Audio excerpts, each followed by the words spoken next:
ভারতে মুসলিমরা অনেক নির্যাতন হইতেছে হিন্দুদের কাছে। এখনই হিন্দুদেরকে দমন করতে হবে। বাংলাদেশের হিন্দুরা অনেক সুখ শান্তিতে আসছে।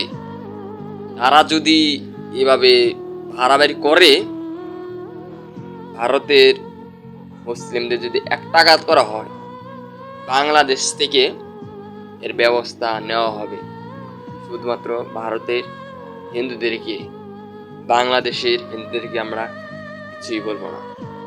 যারা নির্যাতন করছি তাদের বিরুদ্ধে আমরা অ্যাকশন যাব। তাই বলে যে বাংলাদেশ হিন্দু যারা আছে তাদের উপরে আমরা আক্রমণ করতে পারি না। এটা আমাদের ইসলাম শিখায় নাই। তোমাদের ধর্ম শিখাইছে তোমরা মুসলিমদের আঘাত করো। তোমার ধর্ম ঠিক নাই। যদি ধর্ম ঠিক থাকতো তাহলে মুসলিমদের এভাবে আঘাত করতো না।